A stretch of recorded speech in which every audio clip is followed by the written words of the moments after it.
Brothers and sisters. Today we're going to go over a brief history of the world, its problems, and some quick thoughts on solutions. The world, spinning ball, a couple billion years ago, cooled off, oceans started to form, and eventually, whether it was an asteroid that brought life here or a primordial soup struck by lightning, life formed, slowly colonized the land. In the context of the tectonic shifts, this land colonization and the springing to life of the ocean brought forth even greater changes in the geology itself. We went through several pre-Jurassic periods of life explosions. At least one, if not, I believe 2 times, we went through a great mass extinction events. Some 99% of all life was extinguished during one of these, when a sheet of ice several miles thick covered the entire planet.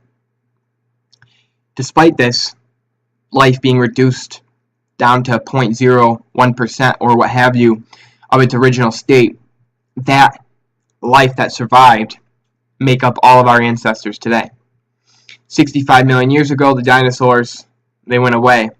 Apparently Mariana's Trench off the Yucatan Peninsula somewhere over here is evidence of the meteor that set forth the large-scale changes, particularly the sun being blocked out for X amount of time and the corresponding devastation of vegetation.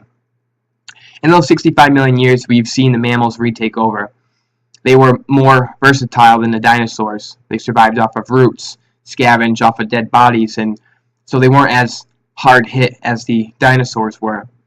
About 5 million years ago, the Australopithecus, that's our first missing link, so they say. Lucy, the founder, late 90s, early 2000s. They show how primates, likely because of a drying event in Africa, where our lush trees that we dwelled in became scarce, so we had to now walk. That encouraged us to walk upright in the tall grassland so we could see.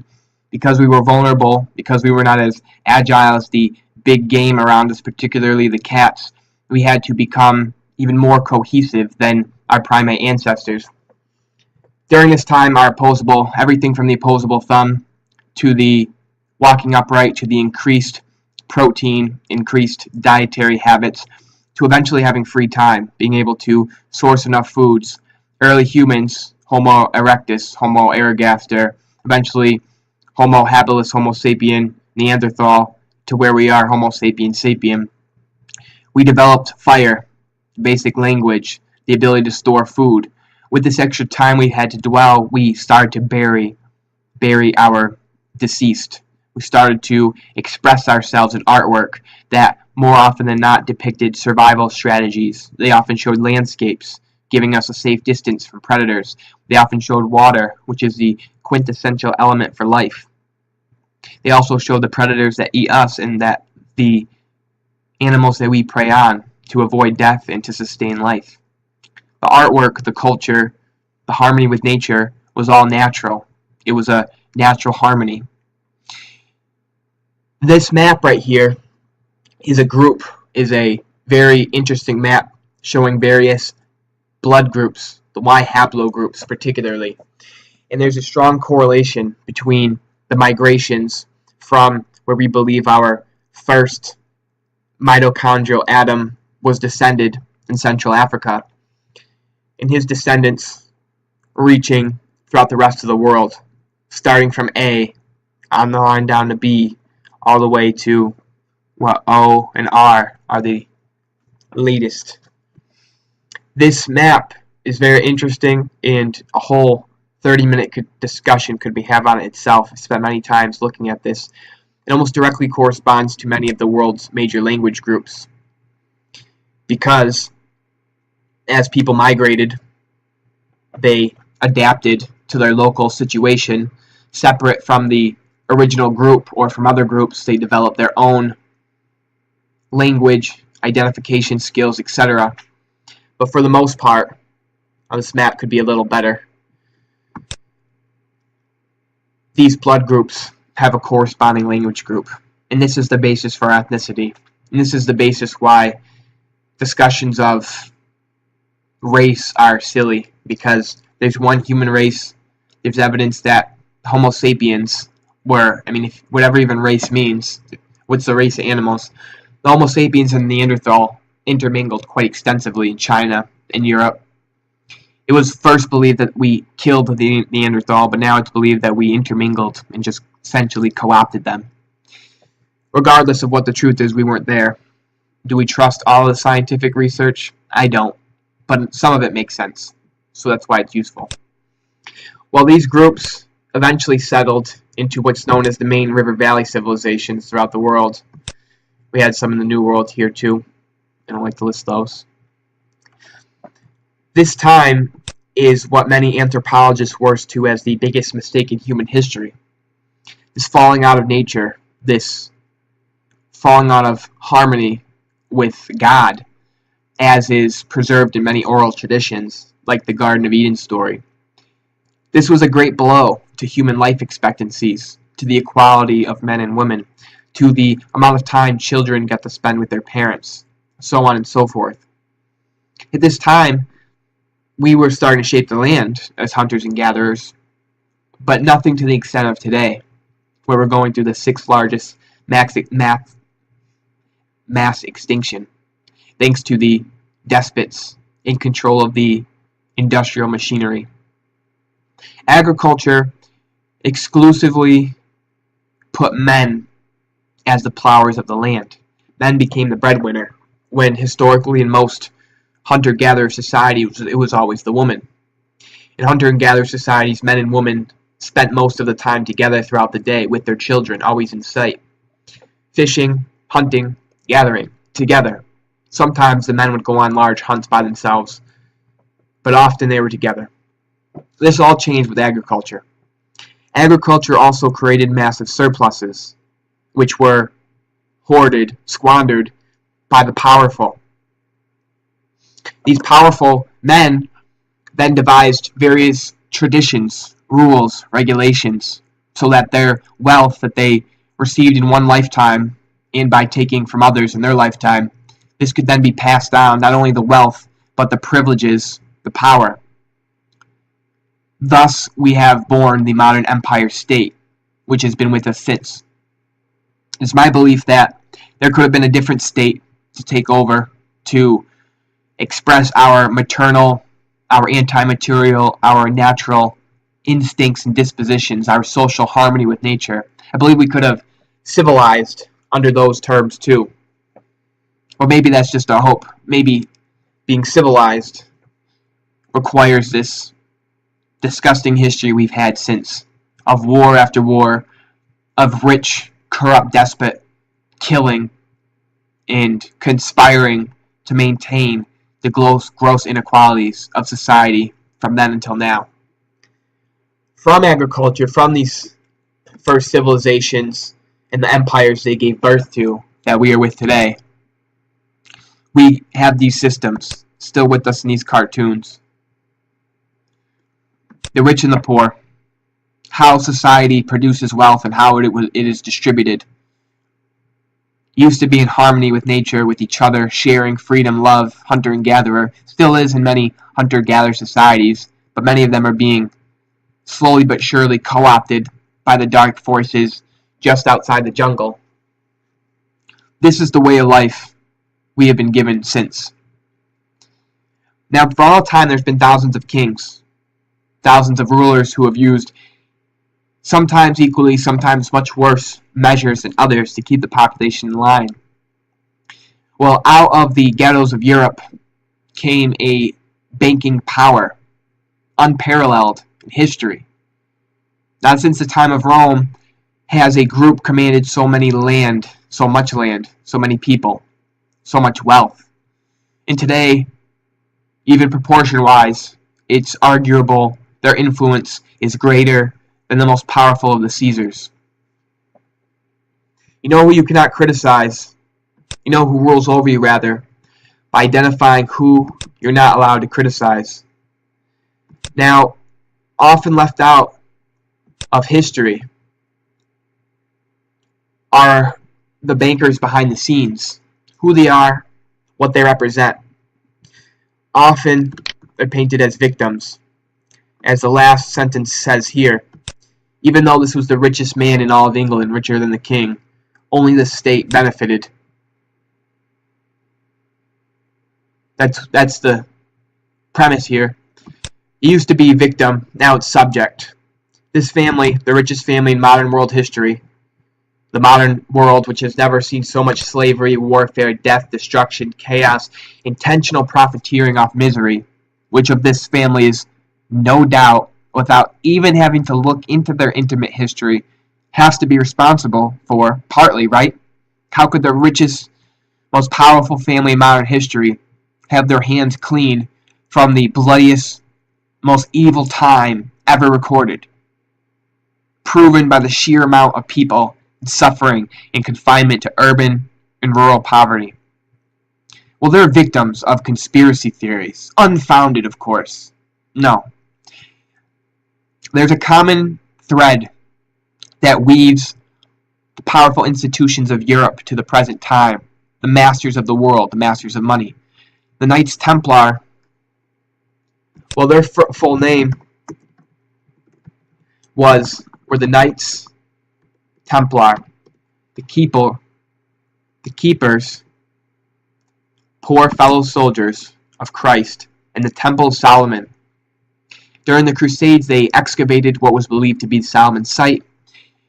Since this time, the Knights Templar, which was at the time the most powerful institution in Europe besides the Church, which had their blessing, their explicitly stated goal was to bring about their Savior by re-establishing Solomon's temple the third time, which was destroyed. Well, this family here tried to purchase the Holy Land in the 1830s, I believe, from the Sultan of Egypt, Ottoman Empire. They refused. 1871, Morals and Dogmas, head mason Albert Pike. Masonry, one of the various secretive fraternities where the rich conspire against the masses, as proven by their connection to the most powerful institutions and inner workings of historical events. Albert Pike said, Morals and Dogmas, the third temple must be created for our God, Lucifer, the Freemasonic God, Lucifer, the light bringer, Satan, to come back. 1917, the Balfour Declaration. The first three words of the Balfour Declaration. Dear Lord Rothschild, I have great news. I have much pleasure in conveying to you on behalf of His Majesty's government the declaration of sympathy with Jewish Zionist aspirations, which has been submitted to and approved by the Cabinet. They start colonizing the Holy Land. In 1948, they create the unholy state of Israel by force with much bloodshed. 2017, the Israeli Knesset, in a building, the Knesset, just like the Supreme Court building, founded, financed by the Rothschild family, this very powerful, prominent family in world history, world affairs, bankers. They took a picture under the Al-Aqsa Mosque, a tunnel that they drilled, because they're trying to destroy the Al-Aqsa Mosque to rebuild their satanic temple. Well, they took the picture in May 2017, and a few months ago in 2018, our ambassador to Israel got the picture of the Photoshop temple. These are the vampire squids that control the world, the bankers, and everyone knows it. Our ambassador got a picture of the third temple, which is this, photoshopped over Al-Aqsa, Dome of the Rock here. In other words, in the last 1,000 years of history, the poor have gotten poorer, the wealthy have gotten wealthier. Specifically, people who believe in these satanic symbols. The Knights Templar were disbanded after confessing to engaging in homosexual orgies to these symbols, particularly praying to Baphomet, denouncing Jesus Christ, among other things. They all confessed this under torture. These symbols the 5-pointed star, the 6-pointed star. These are the symbols that these psychos, who also have been in power, have used from the Knights Templar. We'll go back. Egyptian mysticism, the Kabbalah, the Knights Templar, the Freemasons, the Rothschild and their affiliates and their mansions and their media publications. These symbols, many of them going to the Tree of Life, you'll see the shape.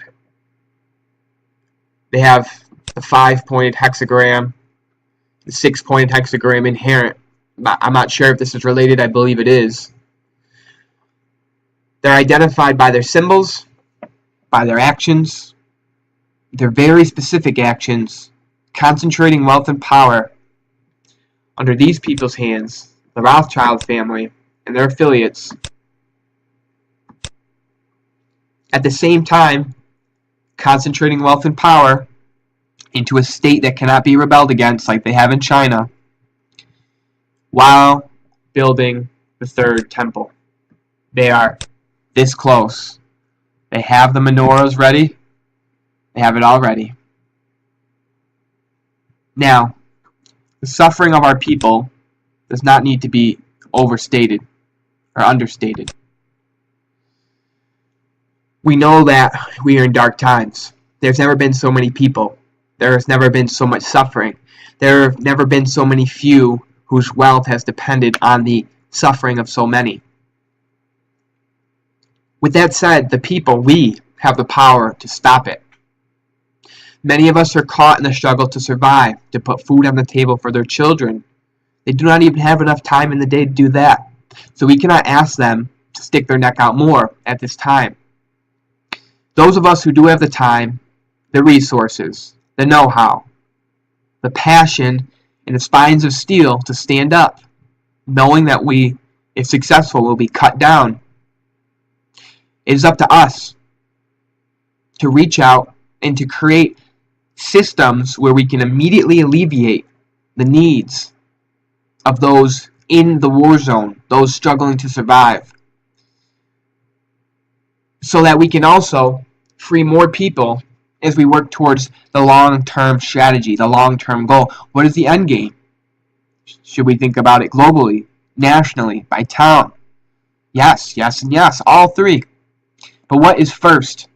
How is the energy, the love, the knowledge inside us right now, how can we use it in this moment to work towards the long-term goal of freeing society from these kings, now one central banking, Satan-worshipping king, the bankers, the Rothschilds, and their allies? How we can have freedom in the long term, and how can we immediately alleviate needs in the short term to pull more people out of this matrix, out of this 9-to-5 slave grind, so that we can all join, be a part of the solution.